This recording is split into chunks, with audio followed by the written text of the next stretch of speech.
God wants you to name it, We Doin' Filmographies. I guess. Well, welcome to We Doin' Filmographies. My name is Julian. And I'm Jason, and guess what we're doing? We're doing filmographies. We're doing filmographies. And you might think we're doing director filmographies. Right. That would make more sense. But you would be wrong. You would be wrong. We're doing actors' filmographies. Yeah. Which I think is super compelling because the quality and the type of movies fluctuate so much, and we've only seen 2 movies so far. Yes. But it's exciting. Yeah. Now, when you say actors, what we're doing is kind of just pulling names out of a hat. It was literally a hat. It was my work hat. I folded them up on a little piece of printer paper, crumpled them, and picked one. And the look on your face when you picked that first one. I felt really bad about it.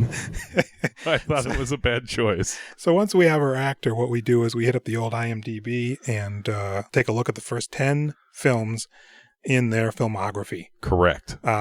In some cases, it's a 2-minute roll. Or 40 seconds. Or 40 seconds. And in a lot of cases, it's probably going to be a number of movies that we've probably never even seen. This is true. And I had intended to not do cameo roles. Mm-hmm. I figured maybe they wouldn't have names on IMDb. I was looking up Robert Longstreet, and he's like, guy in library in his first movie. Right. It's like, okay, well, we would skip that one. Yeah. But for the current actor we're doing, no, the second movie especially, I assumed he had a true role in it, and that is incorrect. So we'll do the first 10 movies on their filmographies, Yep. 1 episode, 1 movie, and then after that, we go back to the hat. Right. Maybe we do them again. Maybe we do their next 10. We don't know. The hat decides who comes next. Well, and based on the movie, there's probably going to be quite a few where you're about an hour in wondering, why am I watching this again? That happened to me when I was watching the first movie. Well, so this week, why don't you tell us, well, not this week, but for this series, who our actor is? Who's our actor? Well, it's one of my very favorites, Billy Crudup, who I've had very strong feelings for since I saw Jesus' Son. He's always been a favorite of mine. I think that movie's fantastic. It's one of the first movies I took myself to when I was supposed to be at school. I went to go see an R-rated movie in the middle of the day, and boy, was it a delight. It was so good. Well, Billy Crudup, he's one of those actors that I'm always glad when I see him in something. I'm, for the most part, never disappointed with one of his performances. No, he's fine. Yeah. The sea of movie he's in maybe is not so good. Yeah, those early ones, boy. I think we're tipping our hand on this one a little bit. Yeah. So the first movie on his filmography is 1996. When we first, Sleepers, 1996, star-studded cast. Amazing. I mean, it's like who's who of 1996 and who's gonna be who for the next several years. Yes. If not decades. Jason Patrick still kind of on top. Very much so. I mean, obviously Kevin Bacon. Yep. The MVP of the fucking movie, him and De Niro. Yeah, it's an odd Kevin Bacon performance. Maybe not performance, but role. Yes. I was not expecting... well, I guess I wasn't expecting much, but what I got was a shock. Brad Pitt. Yes. An almost unrecognizable Brad Renfro. But unrecognizable how? Is it that he's young? I think one problem is when you do like a Google search, you pretty much get contemporary photos. Oh, sure. Right. So well, when he you go died into not super long after this movie, like maybe 8 years or something. Is that right? I mean, he died very young. Oh, man, I didn't know that. I mean, I thought he was dead, but 2008 is when he died. All right, so 10 years. January 15th. 12 years later. All right, I'm a piece of shit. Yeah, so I mean, we got a very young Minnie Driver.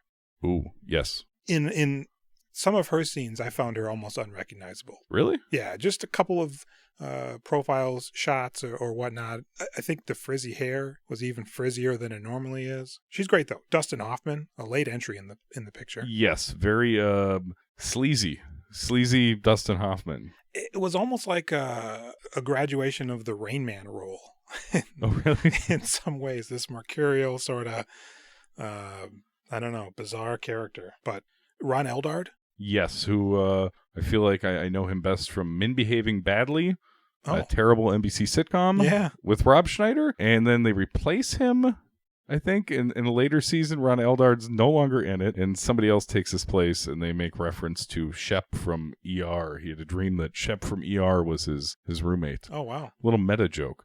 I most recently recognized him from, I think, season 3 or 4 of Justified. Yeah, I see. I don't remember him from that. Yeah, he was like a non-vet turned, no good Nick Oh. muscle. I think that's what he's from. Is he like living off in the woods? He might be. He's got a like an army survivalist? coat on. I forget who he's even working for. He always looks like Boyd, he should have maybe? an army coat on. He does. And he might in this movie.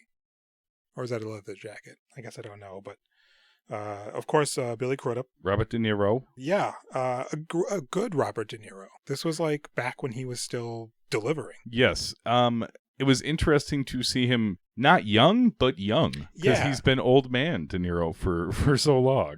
And it was nice to see him. I mean, it was nice to see everybody with their baby faces. True. It was fascinating. Can I give you the ages of the boys in this movie before you give us synopses for the film? Please do. Billy Crudup, age 28. Oh, wow. In the movie? At the time? His age wow. when he filmed it. Brad Pitt, 33. Ron Eldard? Eldard. Yeah, all right. I got a little typo here on my memo pad on my phone. 31. Jason Patrick, 30.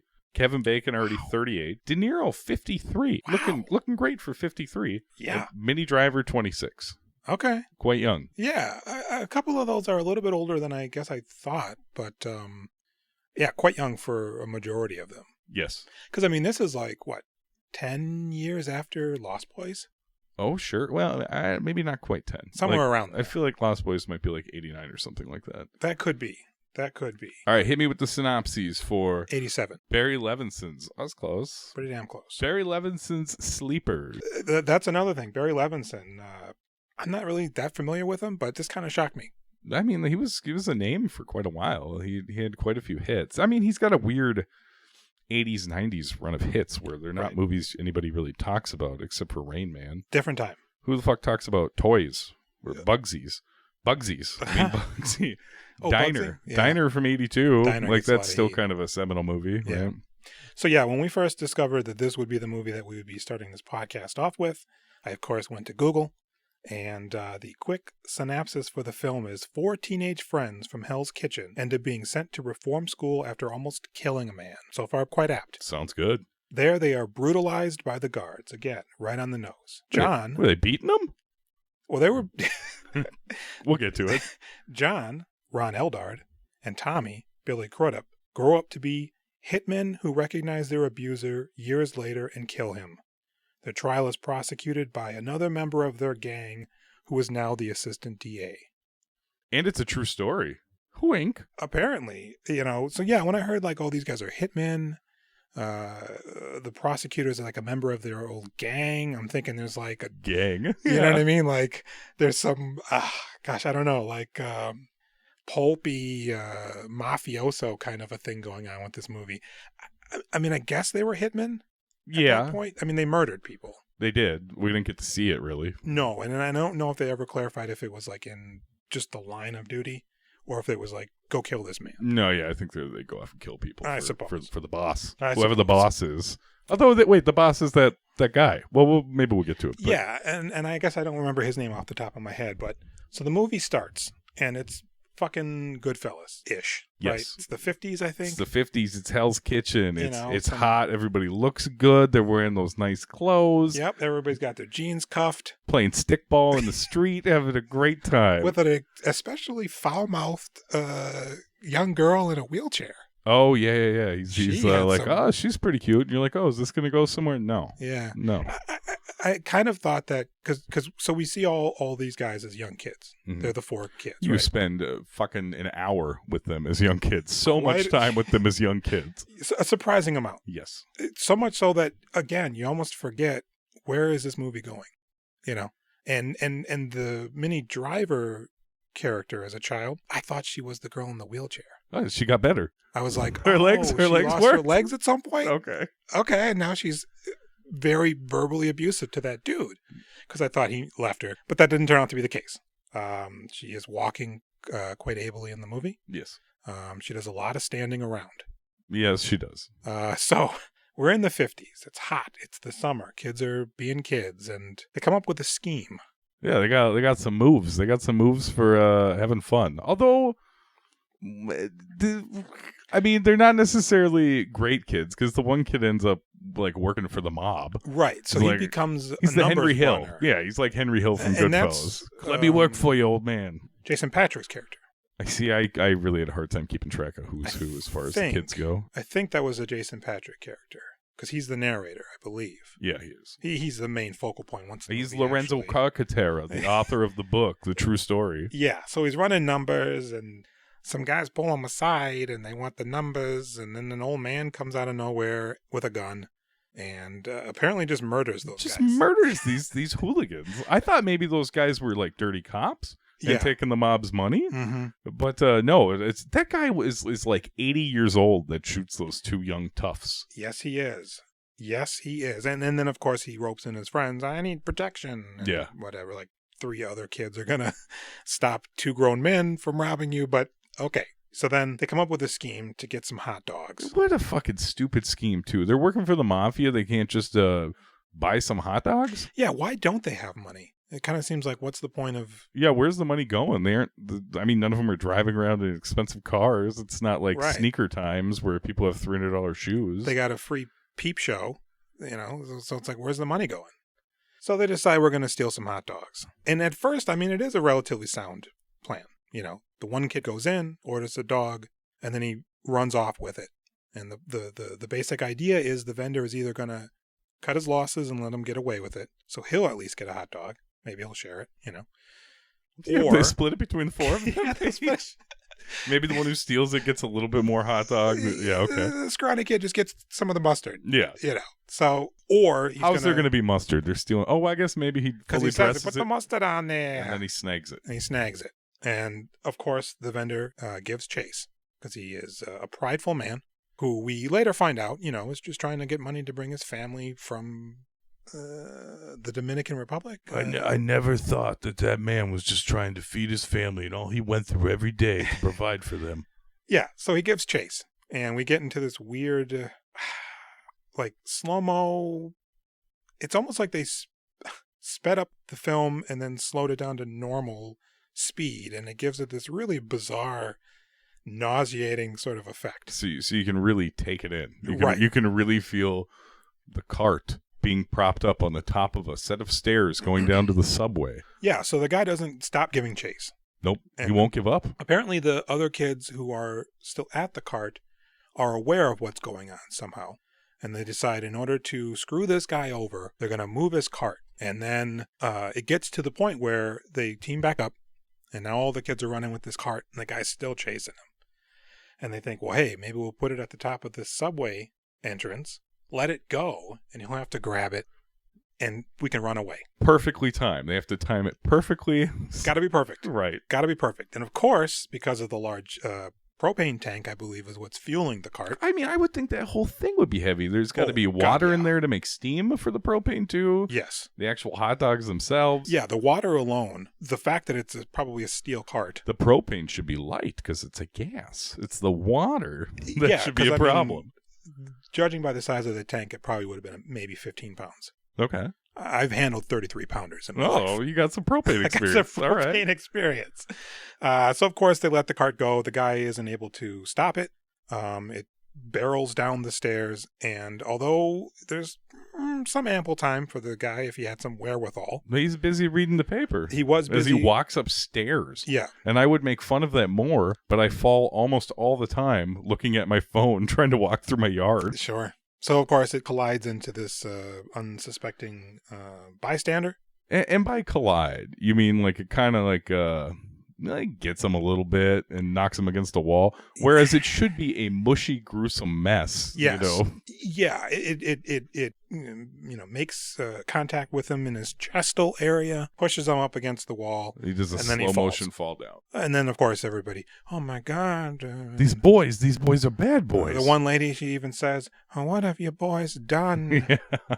You've done it this time. The neighborhood boys are out of control. Yeah. And this is the tipping point that completely ruins their lives. Have we gotten to Billy Crudup yet? We haven't. We haven't. I think we should also mention that throughout this entire 50 or 60-minute portion of the movie, Robert De Niro is a priest. Yes. And these kids are altar boys on and off, and they turn to him because, the main kid his dad is just beating the shit out of his mom. Yeah, is it Bruno Kirby? Is that the I one, believe the so. bald guy? Yes. Bruno Kirby, who I like. He looks especially bald in this one. He's Well, always yeah. bald, but I don't know. This one, it's almost... He's got hair. He was Does an all right looking guy. Yeah, not that I should say that because that makes it sound like you're bald or not. But he's got a comically bald head. He does. Within this one. Yes. And considering the subject matter that we're going to go into shortly, the Bruno Kirby role makes me laugh because the only other thing that I like that sticks in my head that he's been in is the creepy coach in the Basketball Diaries who just wants to suck their dicks. Yeah. Like he's like correct. A real good guy, but hey, suck your dick. Yeah, come on, guys. Hey, Leonardo DiCaprio, you're very pretty. You want to be a good ball player, eh? I'll play with your balls. So yes, he's just walloping this woman. Senseless. Where's the ketchup? I'm gonna beat you. And not to make light of it, but it's almost comical. How like nefarious he is. I think it's that 50s wife beating thing. I think everybody was experiencing that at the time. And I think a majority of the film he is actually in a wife beater. Yeah. So it's very hot where they are. It's Hell's Kitchen. Really drives it very home. hot. Yeah. So they get tried and they're sent to this boys' reform school for about a year.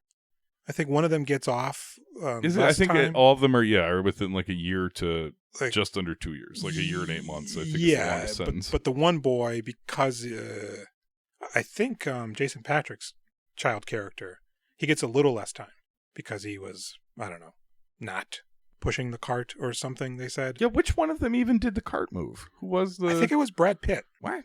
Was it Brad Pitt's character? I have no idea. I don't remember. I mean, they're all kind of throwaway. Keep little chyrons underneath them, so the whole movie with their names on them, or name tags. Yeah, yeah. It was the 50s. Hey, that sounds good, man. Bowling shirts with their names on them. Yeah. So of course, they don't want to go. There's a nice scene with Robert De Niro and whoever the young boy is, where he's like, you gotta tough up and don't let him see you cry. Don't let him see you cry. Yeah.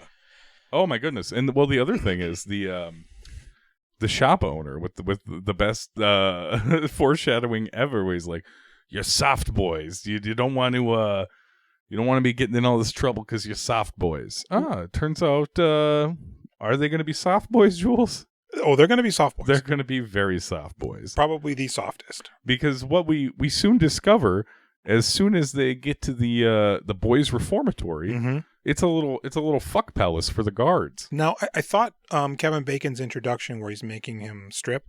Yes. I thought that was a pretty good scene. Sure. It was like still a little vague what his intentions are. Is he just humiliating this guy? Yeah, seems like a power thing, right? It does, absolutely. And so you're like, okay, it's going to be tough. Mm-hmm. But they take him down to the storage cages, right? Where we have these are where the old beds are. They're just lined up against the walls, right? So you can hear the creaking when they rape them. Yeah, it's Kevin Bacon and I think only 2 other guards. I thought there's 4. There's 4. There's 4. There's Jeffrey Donovan, Kevin Bacon, Jeffrey Donovan. Yeah. Fuck, who are? There's one of the other guys. I don't know if they're all names, but at least there's 2 names. Jeffrey Donovan, I think, has like almost no screen time or no dialogue. Yeah. He maybe has 1 or 2 lines, and I like that actor. Jeffrey Donovan? Yeah. Those Donovan boys are good. He's the younger one. The older one, I want to say it's Martin Donovan, who was in a ton of Hal Hartley movies. He was in Weeds with, he's like the DEA agent that she dates for a little bit. Oh, that's his brother? Yeah, it's like his older brother. Okay. Yeah, so I was a big... God, I wish I was certain his name was Martin Donovan because I feel guilty, but I really liked that guy quite a bit for a while there. Sean and Michael are his brothers. They're not related? Well, I mean, if one of them's name is, if the actor that you're thinking of, his name is either Sean or Michael, then... Oh my God, do they just have the same one? But they look, so Martin Donovan's related to nobody? I guess I don't know. It looks like Michael Donovan is a nobody, in relation to not being an actor. Neither is Sean Donovan. But I don't even know if I know who Martin Donovan is. Man. I saw Weeds. That guy. Yeah. Oh, yeah, no. He did like all of the... I don't even think he has siblings. He's not even from this planet. No, apparently not. I like that guy, though. Yeah, he's good. He is very good. Oh, yeah, he was in Tenet. Oh, yeah, that's right. He says Tenet in Tenet. He's the guy who says, you just need one word, Tenet. Yeah. Backwards, forwards, same thing. And then he turns to the camera and he says, it's also the name of the movie.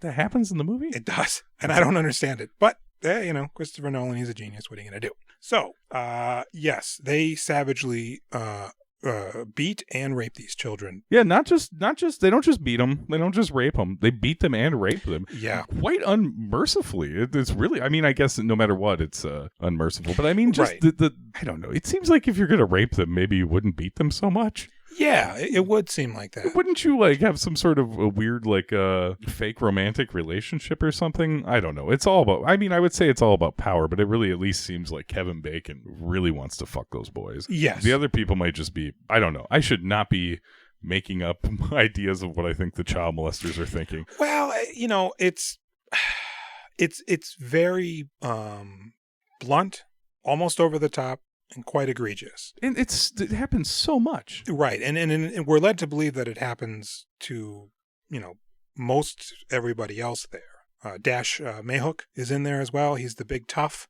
Yep. He was from White Boys. And isn't he in Ray Donovan? Probably. He's in everything. I like that guy. Black Hawk Down. He's one of those guys who always seems the same age. Or younger when you see him later. I mean, I don't know. Yeah, he's a magician. He's a Benjamin Button. He very much is. So, yeah. And it's so crazy that these guys are just getting like hammered and just going to random rooms and just, sodomizing and belittling. And watching the movie, I'm like, what are these guys' lives? Right. Oh, the rapists? Yeah. Like they got wives, yeah. Right? They go bowling and shit. Well, I don't know. Do they have wives back then? I think they're all kind of youngish, right? Well, I mean, I think their characters are supposed to be probably in their 30s, early 30s. You think so? I would think so. Oh. I guess I don't know. I thought they were like...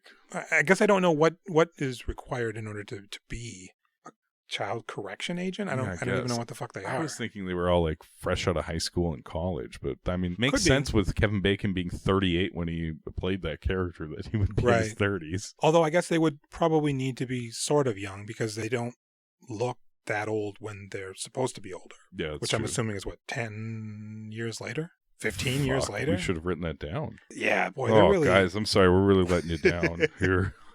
We apologize greatly. I think it's like 10 or 12 years later. Yeah. So there was a great scene before we get out of this phase. I bet we're going to disagree on whether or not it's a good scene or not. With Robert De Niro. Oh. When he comes to visit the boy. Sure. And the kid just is a shell, a ghost of, his former self. And you can tell that Robert De Niro can tell something's going on. And there's even a moment where you can see his mind sort of racing as he's sort of casing the joint, kind of trying to figure out what's going on. Yeah. He knows it's bad, but he doesn't want to press it. He just tells the boy, don't cry, don't give them that satisfaction or whatever. Yeah. I mean, little does he know that it's fucking hell on earth in that place. Yeah. And I thought that was a really good Robert De Niro scene. He really anchors this movie. Yeah, I mean, pretty much almost every scene that he's in, you're just like, oh, this is like, it's a good movie for a few minutes. Yeah, it's back when Robert De Niro could really steal a movie, almost effortlessly, without, making a mockery of himself to some degree. But so it ends. They get out or something. Yeah, it cuts, and I think they do the voiceover saying, my friends are still there. They're going to be there for longer than me. And then we are now in the very early 80s. And they did make a pact, though, to never speak of this. Oh, once that's true. They're out of it. And then if they never meet anyone, they'll marry each other when they turn 30. Is that part of it? I don't think so. No. I don't think so. No, the pact is to take it to the grave. Take it to the grave. And so we jump now to what would be at the time present day. Right? I mean, for the movie. Oh, yes. Okay. Right. We're no longer in the 50s. In the past. I guess. I mean, it doesn't matter. Is it the 70s? No, I feel like it was like 1981 or something like that. It feels like, so we're talking like 30 years later? No. Because the beginning of the movie. Do we have to look? I almost want to look this up. I don't think it's worth it. I don't think it's worth it at all. I think it's like 10 years. I feel like it's 1981. Like the 50s. It might have been the 60s. Right? It may not have been the 50s. Maybe it was the 60s. Because the 60s weren't really the 60s until the late 60s. Because when you think of the 60s, it's hippies, flower power. Right. Well, I think I bet you New York. Well, yeah.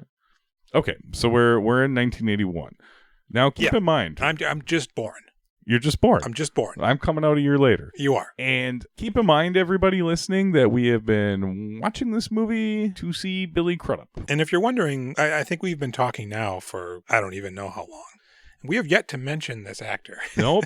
The reason that we saw this movie, but the hour mark of this 2.5 hour movie, he makes his appearance. And let me tell you, I was sitting there thinking, now who are the 4 guys in this movie again? Who are the adult versions of this? And I was like, let's see, it's Jason Patric, Brad Pitt, Ron Eldard, and I can't remember who the 4th person is. It's Billy Crudup. Yeah, and I forgot. When they're sitting around the table as kids still making their pact, that's when I was able to piece it together. I said, Ron Eldard's not a tiny person. The kid version of him is a real short kid. But I'm like, I bet that's Ron. And then I was like, oh, that's Brad Renfro. Oh, well, he's Brad Pitt, right? Yeah, that makes sense. Brad and Brad. Sure. The 2 Brads. Blonde.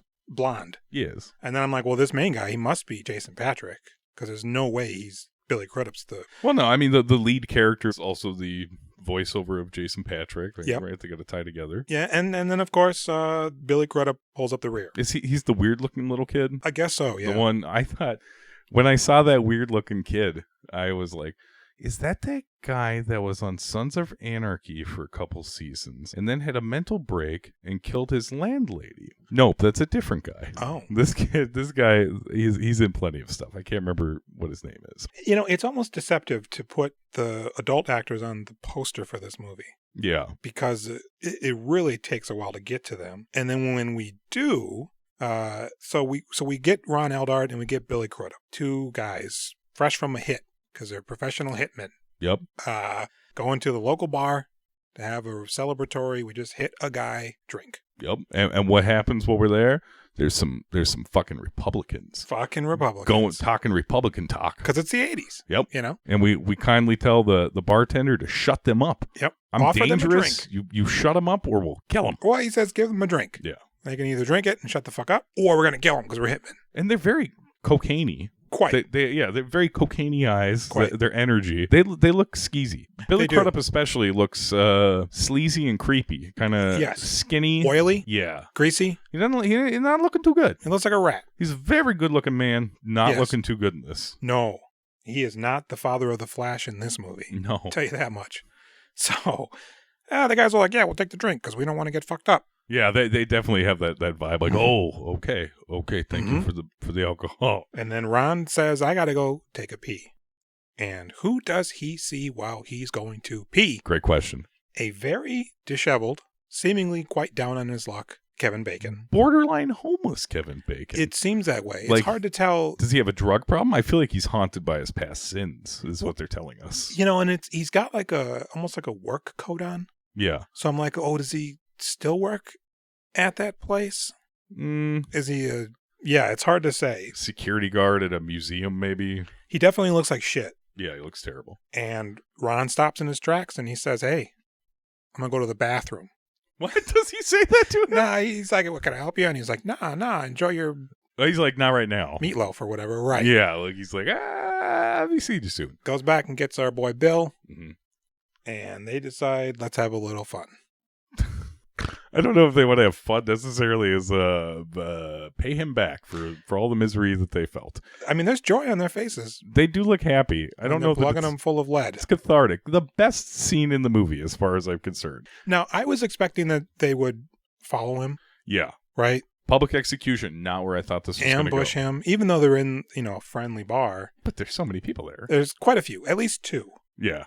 I suppose they come back to it. No, I'm sorry. Later. There's 2 the 2 Republicans, the bartender, and the there's man a and couple, the woman. Yeah. Who are at a booth adjacent to where there's like a bar area and there's like a dining area. And so they're right there. And they sit down and they fucking, remember me? Hey, remember me? Are you talking to me, tough guy? And Bacon, he's good in this part. He's so good. He is okay. De Niro's good. Yeah. Kevin Bacon is really fascinating in this. Like, he's compelling. Like, you can't take your eyes off of him. Right. He's creepy. He's oily. There's a kind of like an unsure evil to him. Like, I don't know, man. Like, it's repressed homosexuality for that time period. Right. Like, there's a lot of different things going on in his eyes and his mannerisms. He's very interesting. Well, and it's it's telling because he basically has like a, oh, you caught me kind of nature throughout the rest of the scene. Where he's like, hey, you know, we were boys. I had to teach you how to be men or some shit. Like, fuck off, right? And so they pull out their guns and they shoot him. They shoot the fuck out of him. They do. And then they go pay for their drinks and leave. Yeah. And then they're arrested, I guess. Yeah. I mean, seriously, this scene in the movie makes you think you're about to watch a really good movie. You've been waiting all this time. Great, we're getting to the adults. We get to see Brad Pitt. Mm-hmm. Brad Pitt. And then it's fucking terrible from here on out. I hate this movie. Well, and when we're introduced to Bill and Ron's character as they're walking down the street, it almost has like that Reservoir Dogs opening walk strut, kind of thing going on, and I'm like, oh shit, this is gonna be great. They got leather coats on, you know? Right? Fuck yeah! And then boom, they're in jail. Yeah, we're going full mafia. This is great. You know, and I mean, there were witnesses, but I guess how did they determine who they were to arrest them? Did the hit? Oh, like they were probably like, hey, there were 2 guys in here, and the cops were like, oh, that sounds like Bill and Ron. Let's go arrest them. Yeah, that's a good question. I mean, I'm sure they're quite well known around the neighborhood. To some extent, but I mean, enough where you'd think that the bartender wouldn't give them up. No, I don't think the bartender probably did. Right? I mean, the cops probably themselves don't really give a shit. Yeah. Right? So they're in jail. Mm-hmm. And this is when we meet, God, I'm blanking on his name. Jason Patrick? Okay. Michael. The journalist. He's a journalist, right? He is. Yes. Yeah, he's a journalist. He goes to meet them in jail. I think they call him. Mm-hmm. And they're like, we fucking got him. Yeah, they are pumped. That is actually a little bit of a charming scene. It's they're a ready little bit to weird, do their but time good. And fucking get out and get the rest of them. And Jason Patrick's like, oh shit, this is fucked up. I got to get my guys out of here. I got to get them out of here. We got to work on a plan. And guess what? You have now got all of the dialogue that you're going to get out of Ron Eldard and Billy Crudup. I believe that's about it. Until the very, very end. Yeah, because we see them. We see them at the trial. They don't talk. Quite throughout the trial. Cleaned up, looking a little nicer. Mm-hmm. I hear there's lots of drugs in jail, but they don't look like they're coked out of their minds anymore. Yeah. I think Ron's got a nice little brown suit on. Yeah. You know, it's Crudup's still got the long hair, but it looks washed maybe. A little bit. So now we are cracking a plan to get our friends out of jail. Right now, Jason Patrick wants to devise a plan, but Brad Pitt's already got a plan, right? Oh yeah, he's got file folders and dossiers. Does he work for the district attorney? Is he the district attorney? He is the district attorney. He's the district attorney. Okay. Maybe not the lead. Maybe he's just an assistant who does the trials and like the lead, like McCoy from Law and Order. Sure. He just kind of sits there and you do that. Well, it's his job to put these 2 scumbags away for murdering this upstanding Kevin Bacon. Right. But his plan is to throw the trial. Throw it right off a cliff. He's got dossiers on the other guys. Mm-hmm. He's got a plan to hire a lawyer and give him all the information so he can win. And who? Okay. So they got that going on. Yep. Okay. Sorry. I completely forgot exactly how this goes down because Jeffrey Donovan gets executed. The other dude gets framed for a murder. He's executed? Yeah, he's the one that we skipped over. Was it Caesar? Am I making that up? I can't remember. There's the kid that they decide to throw the football game in jail. Of course. We skipped over that guy, Eugene Bird, and he plays Rizzo. Well, you brought that up real quick. Rizzo. So they're in jail as kids. God. We got to go back. Yeah. So they meet this Rizzo kid and they think, hey, this kid is not getting fucked with at all. And he also might be the only black kid in the whole facility. I think you might be correct. There's at least one black guard. True. Who seems to be like, hey. He seems like this is my job and I'm a regular person. Yeah. I don't come here to rape children. Yes. But I'm not going to necessarily do anything about it. Yeah. Because it's the 60s and I'm black and who's going to believe me? And I don't think they were big. They didn't really, for as uptight as people are about like gay stuff back then, they sure didn't seem to have a problem with like child molesters. Oh, yeah. Isn't that weird? It is very weird. Oh. Very weird. So Rizzo, they basically rope Rizzo into this plan. They play the guards in football every Saturday and they get creamed. But Rizzo is some sort of a athlete. And they say, well, hey, you know what? We'll beat the guards and everything will be great. Yeah, that's a wonderful idea. Foolproof plan. Isn't this another movie? Isn't this The Longest Yard? Basically. Yeah. So they take it to the guards, and then it's a pretty grueling game, and they win. And, of course, what happens? The guards beat Rizzo to death. Yep, sure do. You know, they put a bullseye right on that kid. Yep. He's dead. And they rape and beat the other kids savagely again because, of course. But then Rizzo feeds back into this revenge plot because his older brother is now like kind of a top tier gangster. Yeah, he's and who is it? Is it Bunk from The Wire? It is Bunk from The Wire. Yeah, who is in the next movie as well? Is he? Am I crazy, or is that might be a different guy? That might be a different guy. I'm getting a little nervous that I am confusing two black guys from The Wire. I'll give you a pass. So who goes to him? It's not Brad Pitt. It must be Jason Patric. Jason Patric goes to him? I believe so. His name is Wendell Pierce, by the way. Okay. The actor. Yeah, I believe it's Jason Patric. He goes to him and he's like, hey, I heard you had a brother. Yeah, he died of pneumonia or something, he says, right? No. He's beaten to death. We kind of were responsible for that, but I won't mention that. Yeah, it's totally their fault. It was a terrible idea to... No, they attack the guards, too. You know what? It's not Jason Patric that goes to tell him. It's the old gangster from the neighborhood that goes to talk to the other gangster. Of course. Whose name... Oh, Vittorio Gassman, and the character's name is King Benny. King Benny. Great character. Oh, yeah, because they do have that backstory about the teeth, getting his teeth broken out in the beginning. Right. And then shooting that guy in the legs. He shoots him in his kneecaps while he's in a bathtub. And now every time you look at your legs, you'll think of me. Yeah. Like my smile.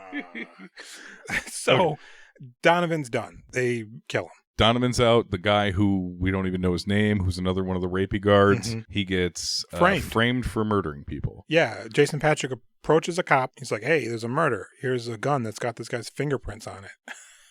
This plot, it gets really convoluted. It's like, there's a lot of threads going on. It's alarmingly shady, considering this guy is apparently just a reporter. Yeah. And this DA is willing to just skirt the law because it's his homies. I mean, it's like, okay, whatever. And then at some point we meet Minnie Driver again. She is helping Jason Patric. She's like, why didn't we ever date? Because she was dating Brad Pitt. And he's like, well, you're dating Brad Pitt. And I think there's a joke like, I dated everybody or something. And then for the third guard, they're going to call him as a character witness. Oh, yeah, who was it? That was that other guy. That was it Will Patton? There is another guy, yeah. Yes. He just goes to jail. Does he go to jail for this? Is that Terry Kinney? Terry Kinney. Why am I saying Will Patton? Ralph Ferguson? I think so. Is that the character's name? I think that's him, yeah. So they say, hey, you know what? Because during the trial, so before the trial, Jason Patric takes Minnie Driver and they go to see Robert De Niro. And he says, Father, I got to tell you. Oh, boy. First off, we need a character witness. We need you to lie. Right. Say you were with these guys. You were hanging out with these two lowlives. Right. As you knew them wanting to do. Yes. You're boys. Mm-hmm. Right? You're a priest. I need you to lie. Listen, they killed a guy. We need you to lie. Right. They were with you. And then Robert De Niro says, well, why would I do that? Yeah, I don't know. There's got to be a reason. There sure is. Jason Patric says, well, let me spin your yarn. Oh, my God. It's like, this movie's so fucking long. The most uncomfortable, just downright silly montage sequence. It's like a 2-minute sequence. He's just... And it isn't just like we've been brutalized this whole time. He is literally recapping every scenario.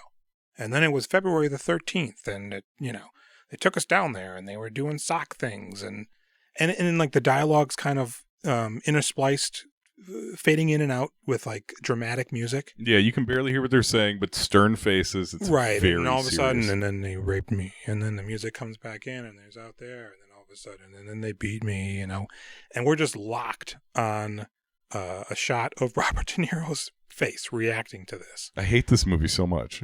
And at times he looks downright bored. I don't think they really... He's been there for hours listening to the prison tales. It almost feels like they didn't do a good enough job capturing his reactions and just had footage of him in between takes waiting for the setup. And they're just like, well, this is a long enough cut of his face. Let's use this. And Minnie Driver's just like, oh my God, and they're raping you. And so he's like, I got to think on this. I'm a priest. Mm-hmm. You want me to lie? I said, I need a reason, and he gave me one. And as they're securing the De Niro lead, they're also taking care of the witnesses, correct? Right. I can't remember, do they spook the couple? Like, what do they do? So they rope Dustin Hoffman. Mm-hmm. He's the defense attorney. The drug addict, alcoholic defense attorney. Loser, yeah. Right? They say, hey, you're going to do this. Otherwise, we're going to kill you, I think is really what it comes down I to. think that's the implication. And here's all the evidence you need and all that shit. So for the witnesses, I think Minnie Driver. Is it Minnie Driver? What? Who approaches the witnesses? I don't remember what happens. Dude, I have no idea. Basically, they buy him off. Okay. I think they sent him on a trip. Although I might be thinking of the John Cena Peacemaker show, because there's a similar thing in there where they offer the witnesses a trip. Oh, sure. And it's a couple. Yeah.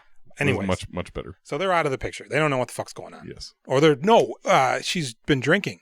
She was drinking. It's Ada Turturro from The Sopranos. Yes, also. and Dustin Hoffman says, well, aren't you a bit of a lush? Didn't you have a cocktail? Didn't you have some wine? You were drinking all day long before this murder happened 10 feet away? Well, yeah, but it's like, shut the fuck up. Don't you have 2 glass eyes? Well, yeah, but... So the witnesses are bullshit. Yeah. At this point. Discredited. And so throughout the trial, when I think one of them takes a stand to... maybe Ron Eldard? I don't remember. Somebody takes a stand, right? To be like, well, this is why we killed them? Because they raped us. Somehow that comes up. Somebody says that they raped them. Yes. And the judge is like, expunge that from the record, stenographer. How is this so fresh in your memory? This is like 2 weeks ago now that we watched this thing. I know movies, man. Ugh. And so they bring to evidence the fact that they were abused. Yeah. But the judge is like, that's irrelevant. Or hearsay or some shit. A lot of the stuff has nothing to do with any... the whole thing is so confused. But they do that because it allows Brad Pitt to introduce a character witness for... And that's De Niro? Kevin Bacon. No. Oh. That's the other third guard. Yeah. Who breaks down on the stand. That's how they introduce the raping. Somehow, I don't know. But so the guy breaks down. He's like, yeah, we were raping these boys. Yeah. I'm crying now, And the judge is like, bullshit. We can't have this in here. This guy's not... Don't listen to him. These aren't the droids you're looking for, basically. So it really does at this point now boil down to Robert De Niro. Yes. They're literally about to call the trial. It's over. Defense is prosecution arrests. Defense. It's over. And he goes, wait a second. Hang on. I got a priest who's going to tell you what's what. I probably should have introduced this at the beginning of the trial since it's such a fucking ironclad witness. But then there wouldn't be climax. I hate it because it seems like they're doing a heist movie and it's all about to be so clever. It kind of feels like everything's going to tie together. You're going to leave this theater amazed. Like we stole the egg weeks ago. Yeah. Danny Ocean we style. We already did it. That's not even Ron Eldard and Billy Crudup right there. And masks off. Mission Impossible, which Billy Crudup is in. Mission Impossible 3 and 4, I believe. No. So basically it all comes down to Robert De Niro. I'm a priest. I never lie. Never a priest? Never. The boys were with me. We were at a basketball game. Yep. Baseball game? Basketball game. Like, well, do you have any proof that they were there? Did anybody see you buy the tickets? No. But I got the stubs right here. I keep them with me at all times. They're pristine. It's still just 3 stubs from a game. Yeah. Are there fingerprints on these stubs? You know what I mean? Like, it's the 80s, so of course there isn't security footage that they can really rely on. No. There's probably no credit cards that nobody's using. Ooh. Right? I mean, they might be using credit cards, but credit cards. They can go through the paper. I don't think Robert De Niro's using a credit card. No. He smokes, but he doesn't use credit cards. That is good. I do like that he's a smoking priest. He's smoking the fuck out of them cigarettes. So, of course, boom, trial, they win. I will say there was one scene earlier before this where Brad Pitt and Minnie Driver are on a train and they're exchanging information, right? Because there's this convoluted plan, right, where if Brad Pitt gets a newspaper on his doorstep that on one of the pages has a name written on it. I think it's Edmund or something like that. Edmund, then he knows that they need to do a meet. Yeah. Which is like, well, if he doesn't normally get this newspaper, then why does it matter what's written in it? Yeah. The newspaper itself. And if he does get the newspaper, does that mean that she has to come and swap them?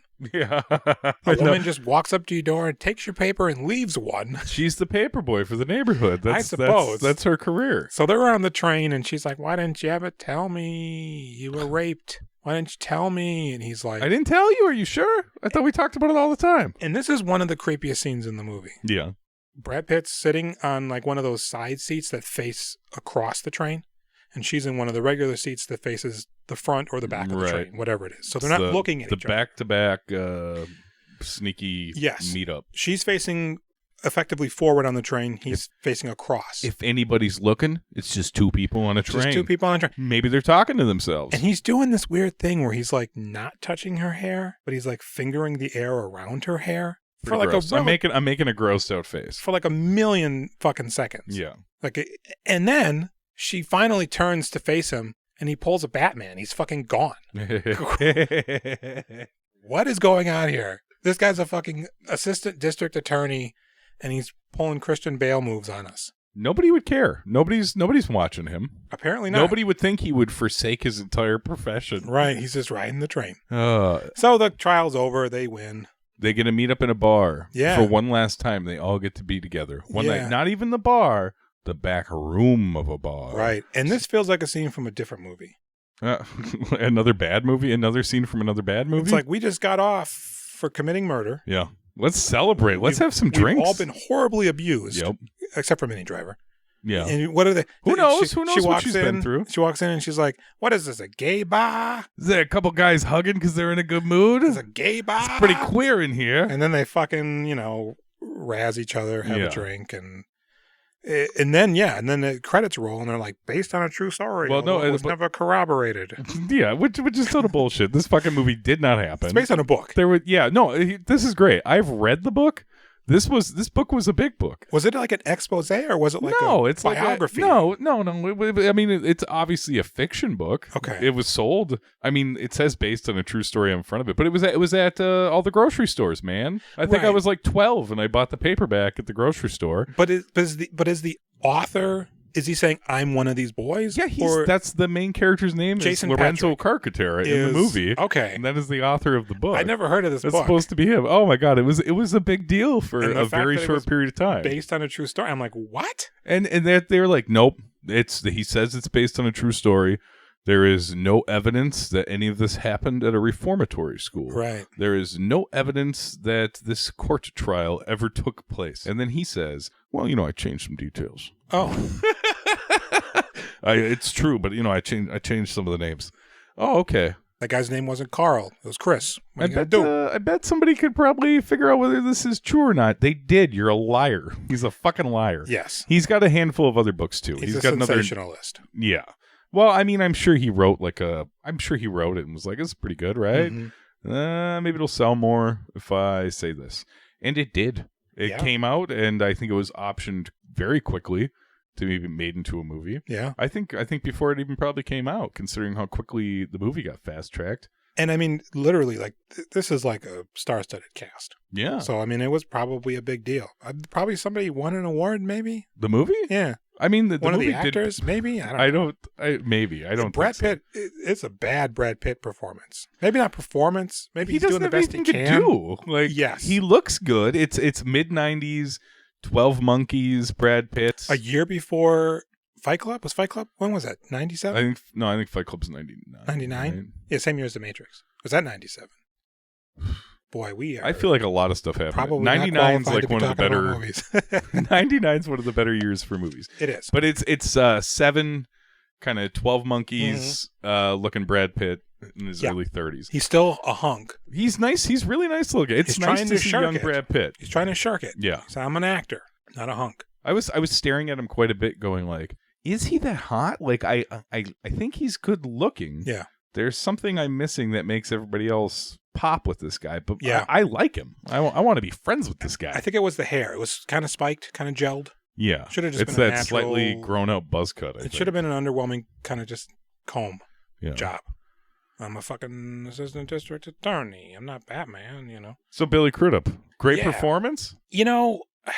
Considering this is apparently his first credited role, well, other than his college soap opera. Yes, he was in a college soap opera, which I watched a bit of. And I watched about 10 seconds of it. Did you see? Well, he looks very much like Billy Crudup, but a little bit doughier. It's like he shook off that. He's not fat. He hit the weights. Because, I mean, he's got a very chiseled look, which I think requires a very specific diet and workout plan. And in college, he's just like, yeah, man, play some sports. Yeah, right. Because he did the General Hospital ripoff, whatever it was. and the soap opera. Yeah, what is it? General College. I think it's General I College. think it's called something like that. Yeah. And then he goes off to like post grad. Yeah, Tisch. He goes to Tisch. A couple years later, he resurfaces as chiseled. Sharp jaws. Yeah, cheekbones. He's one of those actors. In a lot of ways, he's like a Guy Pearce. Sure. Although I think Guy Pearce has kind of fallen off a little bit. I mean, I think he makes... he shows up. He leads a couple of films, but he really just shows up. I think he's more of a character actor. I think Guy Pearce makes those choices on purpose. I think he's doing projects that interest him that aren't necessarily huge, knock it out of the park. That's not knock it out of the park. Huge box office draws. Right. Because he was in Mayor of Easttown recently, which was huge for HBO. Right. I mean, he does interesting things. Well, no, I mean, yeah. How dare you judge Guy Pearce? Honestly, wait a second. Were they both in a Prometheus movie? Oh, sure. Yeah. He was Which Old one? Man. And Billy Crudup is the religious... Not Old Man. Pilot. Yeah.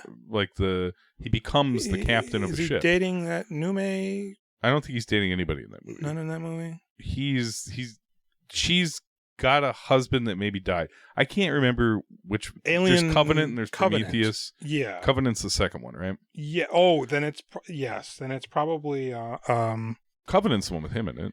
Covenant's, I think, got Crudup in it, and the other one's got Guy Pearce in it, I think. Because he's Old Man. Oh, yeah. He does get killed Whalen. off. Oh, boy. Spoilers. At the end of Prometheus. Oh, God. We ruined it. The rocket jockey kills him.